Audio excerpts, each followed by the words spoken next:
हमारे बीच आदरणीय मुख्यमंत्री जी के सलाहकार श्री अवनीश अवस्थी जी हैं। मैं आपसे निवेदन करूंगा आपके प्रथम वक्तव्य के लिए।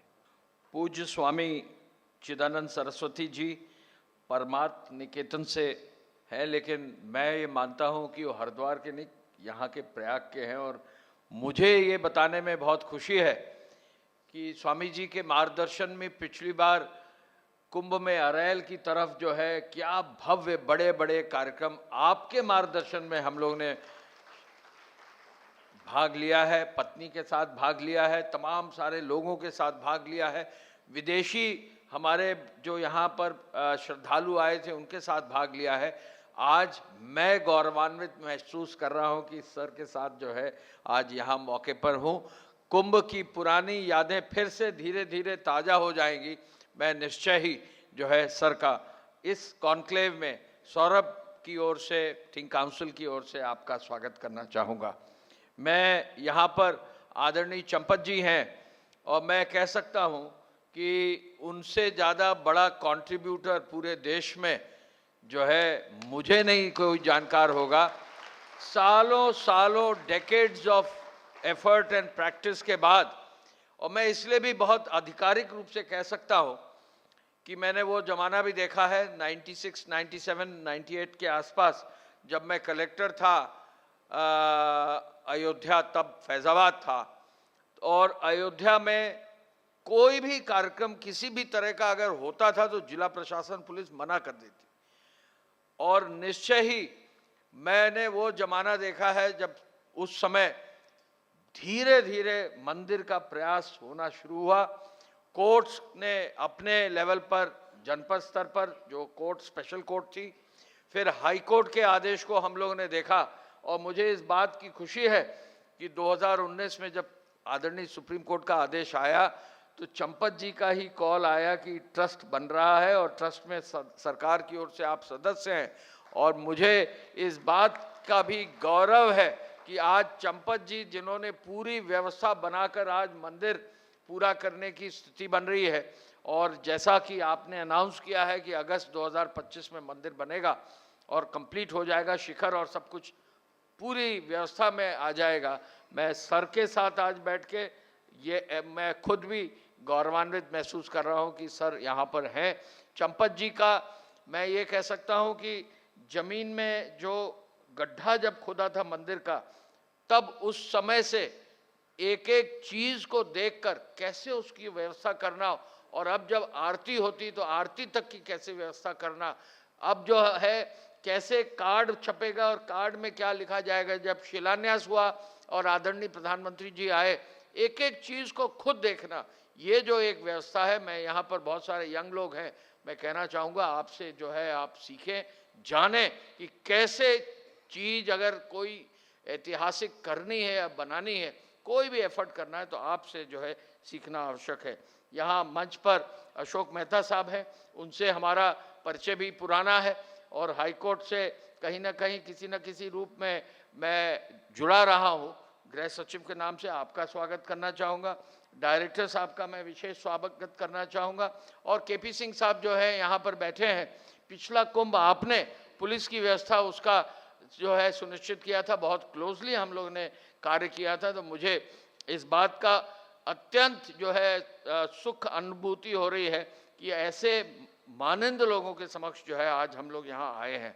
मुझे सौरभ ने कहा था कि 5 मिनट से ज़्यादा का समय नहीं लेंगे, लेकिन मैं यंग यहाँ पर लोग हैं तो निश्चय ही जब यूथ हमारा होता है, देश का प्रदेश का यूथ होता है, तो निश्चय ही मुझे लगता है कि जरूर मैं कुछ प्रश्न भी करूं। पिछले कुंभ में कितने लोगों ने जो है यहाँ डुबकी लगाई है? हाथ खड़ा करके बताइए। कितने लोगों ने नहीं लगाई है? देखिए बहुत अच्छी संख्या है। और थे नहीं, कोई बात नहीं, आपको आना पड़ेगा। तीर्थ तो तीर्थ है और कुंभ जैसा तीर्थ तो आप अवॉइड नहीं कर सकते। कितने लोग इस बार कुंभ में नहाएंगे? वाह! अगर आप शादीशुदा हैं तो अपने पत्नी के साथ जरूर नहाइएगा हाथ पकड़ के। मैंने कई बार जो है संगम में नहाया है। अगर आपके माता पिता हैं तो उनको साथ लेकर जरूर नहाइए, और अगर आपके पास आप बूढ़े लोग हैं तो ग्रैंड चिल्ड्रन अगर हैं तो उनको भी साथ लेकर नहाएंगे, सब परिवार जाएंगे। ये मैं आपका पहला आश्वासन देना चाहता हूं। कितने लोगों ने राम मंदिर को देखा है, कितने लोगों ने नहीं देखा है? चंपत जी को मैं बताना चाहूंगा और आपको बताना चाहूंगा कि कल मेरी माता जी राम मंदिर देखकर आई हैं और 97 में चूंकि कलेक्टर रहा हूं मैं फैजाबाद का, तो मुझे इस बात को बताने में खुशी है कि आज का अयोध्या जो है, जैसा अयोध्या किसी जमाने में रहा होगा उस प्रकार का अयोध्या है। जो चहल पहल, जो लोगों का आना जाना, जो वहां एक तरह से लोग हंस रहे हैं, लोग जो है खुश हो रहे हैं। जो मुझे जानकारी है, अभी हाल में किसी बहुत सीनियर मिनिस्टर के, उनके फादर इन लॉ की 80वीं बर्थडे थी, उन्होंने जो है 80 बर्थडे जो है अपना राम मंदिर में बनाया। आप लोग जानते होंगे पुराने क्रिकेटर्स को, पुराने एक क्रिकेटर थे, उनकी 50वीं बर्थडे थी, उन्होंने राम मंदिर में मनाया। तो निश्चय ही राम मंदिर भी जो है, जो नहीं गए हैं, चंपत जी को पकड़ लीजिए, कहीं ना कहीं व्यवस्था करा लीजिए, जाइए जरूर। क्योंकि अगर आपने राम मंदिर पहले एनिवर्सरी जो 11 या 12 कब 11 तारीख को आप रख रहे हैं, उससे पहले निश्चय ही राम मंदिर को देखें। क्या खूबसूरत नज़ारा है। 500 साल बाद जो व्यवस्था बनी है, मैं सोच भी नहीं सकता था कि ये संभव होगा। मैं अपने प्रशासनिक जीवन में कभी मैंने सोचा नहीं था। मैं आपको बताना चाहूँगा कि 2017 में जब पहली बार आदरणीय मुख्यमंत्री योगी आदित्यनाथ जी ने हम लोगों से पूछा सबसे कि अयोध्या में होता क्या है दिवाली के आसपास, तो हम लोगों ने बताया बिल्कुल अंधेरा रहता है और वहाँ तो प्रशासनिक व्यवस्था ऐसी रहती कुछ होने ना पाए, किसी तरह से जो है चीज़ें आगे बढ़ती रहे। और मुझे बताने में खुशी है कि दीपोत्सव जब पहली बार हुआ और 1 लाख दिए जलाने के लिए लोगों से मांग कर दिए लिए गए, गांव-गांव जाकर दिए लिए गए और जो है वहाँ के व्यापार मंडल से कहा गया कि आप अपना जो है योगदान दें, और वहाँ के यूनिवर्सिटी अवध विश्वविद्यालय के छात्रों को जब जोड़ा तो वो व्यवस्था जो आज शुरू हुई है। अभी जो दीपोत्सव अयोध्या में हुआ, अभी साल 2 साल पहले आदरणीय प्रधानमंत्री जी जब दीपोत्सव में गए, मैं कह सकता हूं कि पूरे विश्व का सबसे सुंदर नजारा अगर आपको देखना है, जरूर अगली बार दीपोत्सव में आप जरूर जाएं। मुझे ये भी बताने में खुशी है कि देव दीपावली वाराणसी में किसने देखी है? मैं वहां का भी कलेक्टर रहा हूं। वाराणसी में जिन्होंने देव दीपावली नहीं देखी है, तो स्वर्ग क्या होता है आपको एहसास नहीं हो सकता है। और मैं आपसे कह सकता हूं, गंगा जी पर अगर देव दीपावली के दिन वहां जाएं और दीपों का जो पूरा एक श्रृंखला बनती है, आप जो है वहां पर नदी में नाव में हो, चाहे घाट पर हो, चाहे वहां आरती के साथ भाग ले रहे हो, वो भी एक अजूबा जो है निश्चय ही एक ऐसा दृश्य है जो आप जीवन में नहीं भूल सकते हैं और जीवन में आपको भूलना भी नहीं चाहिए और जाना भी चाहिए।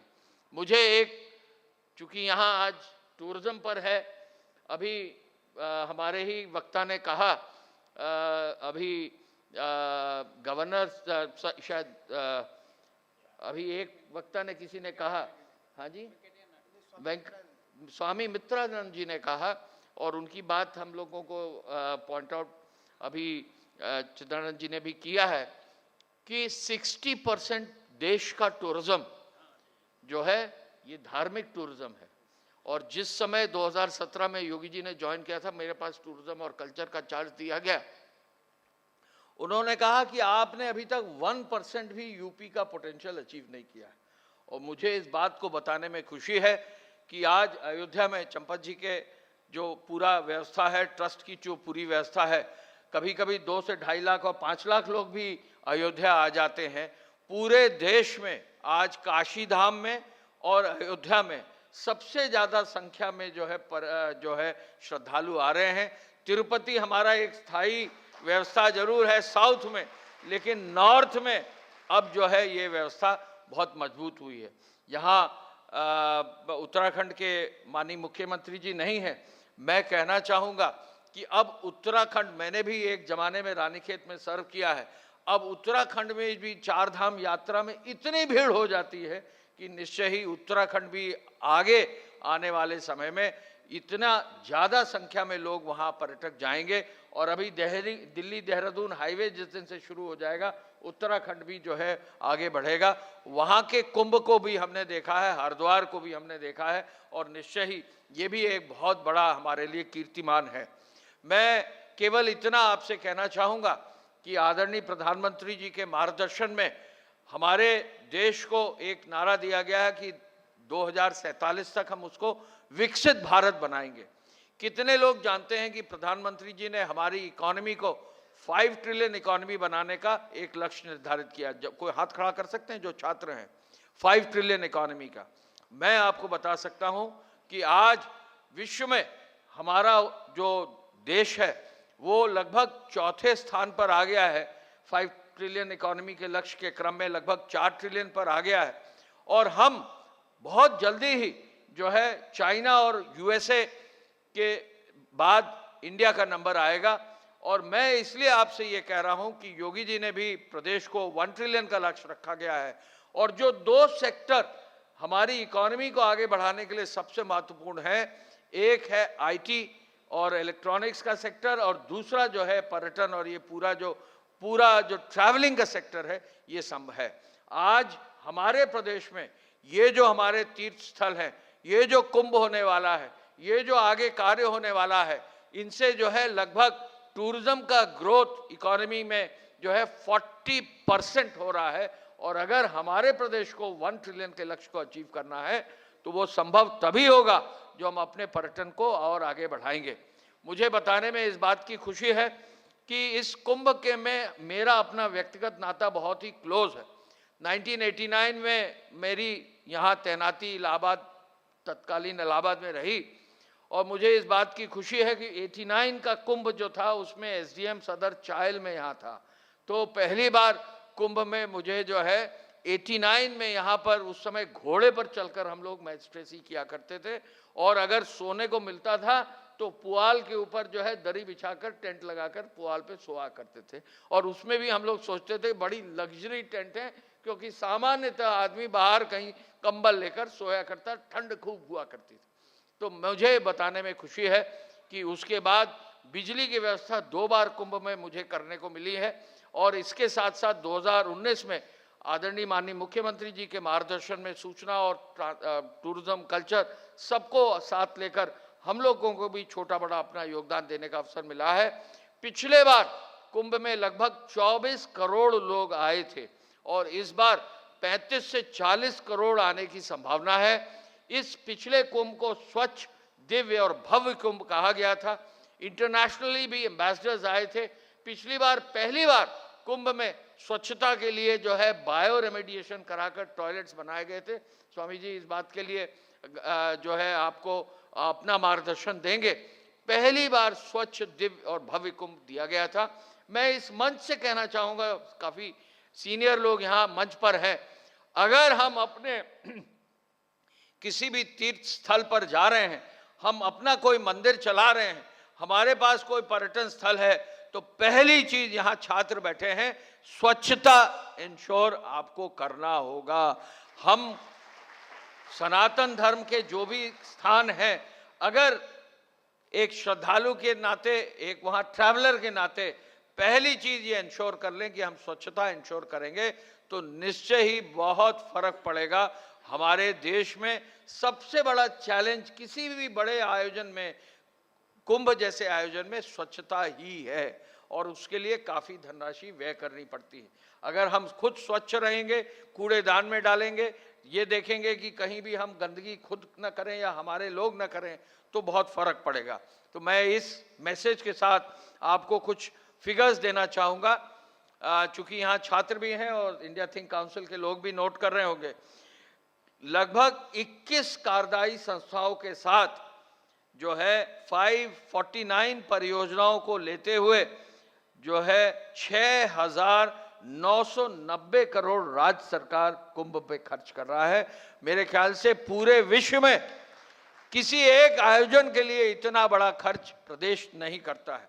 जहां राज्य सरकार इतना खर्च कर रहा है, तो केंद्र सरकार अपने जो अलग अलग ऑर्गन्स हैं, रेलवे से 933 करोड़ आरओबी और रेलवे स्टेशन के लिए, एयरपोर्ट अथॉरिटी, आपने कितना सुंदर जो है एयरपोर्ट यहाँ बमरौली में देखा है। मुझे इस बात का सौभाग्य प्राप्त है कि पहली बार जब मुख्यमंत्री जी को रात की लैंडिंग टेक ऑफ करना पड़ा यहाँ से, तो लैंप, गैस के लैंप जलाकर 2018 में जो है चालू करना पड़ा। उसके बाद फिर जब मॉडर्नाइज हुआ तो आदरणीय प्रधानमंत्री जी ने इस एयरपोर्ट का उद्घाटन किया। आज न जाने कितने स्थानों तक कुंभ के आने वाले और कुंभ से जाने वाले जो है प्रयागराज के शहर से ही इस कार्य को कर सकते हैं। जो हमारा मॉर्थ है, यानी भारत सरकार का रोड ट्रांसपोर्ट मिनिस्ट्री है, उसके द्वारा लगभग जो है 2500 करोड़ रुपया खर्च हो रहा है, और एनएचएआई जो है उसके द्वारा भी लगभग 2000 करोड़ से ऊपर खर्च हो रहा है। यानी भारत सरकार 7300 करोड़ रुपया विभिन्न परियोजनाओं पर खर्च कर रहा है। तो अगर हम देखें तो 7300 और 6990 यानी लगभग 14,500 करोड़ रुपया खर्च हो रहा है। मैं कल कुंभ के एक एनबीटी के कॉन्क्लेव में था, और अगर यहाँ पर 30 से 40 करोड़ लोग आते हैं तो ये मानकर चलिए कि कोई भी व्यक्ति आएगा तो लगभग 3 से 4 हज़ार रुपये, 5 हज़ार रुपये तो खर्च करेगा ही। क्यों बताइए, एक पर्यटक आता है 4-5 हज़ार रुपये तो खर्च करेगा ही।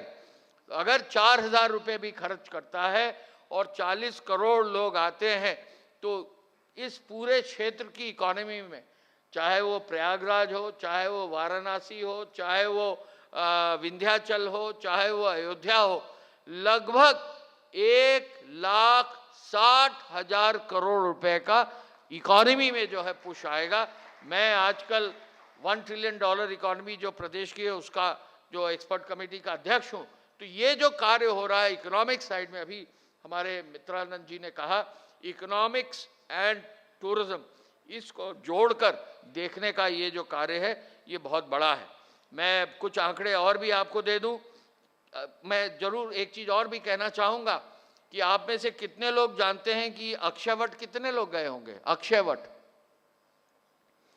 पिछली बार, पिछले कुंभ में, ऐतिहासिक कुंभ था, पहली बार आदरणीय प्रधानमंत्री जी, प्रधानमंत्री के रूप में किसी प्रधानमंत्री ने यहाँ कुंभ में 2 बार भाग लिया था। पिछली बार रक्षा मंत्री जी जो है निर्मला सीतारमण जी ने पहली बार जो है उस क्षेत्र में, अभी केपी सिंह साहब बताएंगे, पहली बार ये अलाउ हुआ कि कुंभ में आने वाले श्रद्धालुओं को अक्षयवट जाने का अवसर दिया गया, एक पैसेज दिया गया।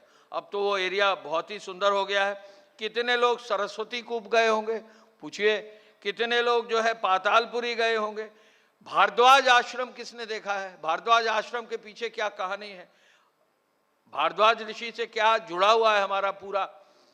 नाग वासुकी मंदिर भी वहां पर है। श्रृंगेरपुर धाम कितने लोग गए हैं? पहली बार हम लोग श्रृंगेरपुर गए थे, जहां पर नदी पार की थी राम जी ने। वहां कुछ भी नहीं था, केवल एक एसआई का जो है स्ट्रक्चर था। तो आप आज श्रृंगेरपुर जाएंगे तो वहां जो है जो है आप बहुत सारी नई व्यवस्था देखेंगे और नए कार्य देखेंगे। द्वादश माधव मंदिर भी जो है। मैं केवल ये कहना चाहूँगा कि आज की तारीख में अगर प्रयागराज में कोई कुंभ और संगम तल पर आ रहा है, सामान्य दिनों पर भी उसके अन्य स्थान पर ले जाने के लिए भी उनको ज्ञान देना चाहिए और हमको सुविधा प्रदान करना चाहिए। इस मेले की अवधि आपको मालूम है 13 जनवरी से 26 फरवरी तक मुख्य स्थान होंगे 45 दिन के। इसमें प्रमुख स्थान सबको मालूम है। पिछली बार 3200 हेक्टेयर एरिया था हमारे कुंभ मेले का, अब 4000 हेक्टेयर हो गया है। इसमें जो है 25 सेक्टर किए गए हैं। पार्किंग एरिया भी बहुत अधिक बढ़ाया गया है। आरओबीज 14 बना दिए गए हैं। पक्के घाट 9 बना दिए गए हैं।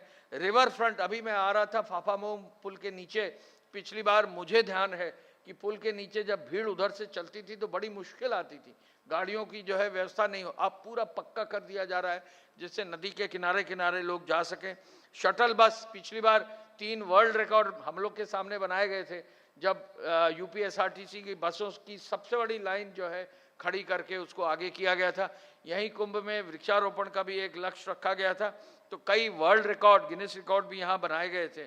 मैं कहना चाहूँगा कि इस पूरी व्यवस्था में सबसे बड़ा हॉस्पिटल यहाँ बना था।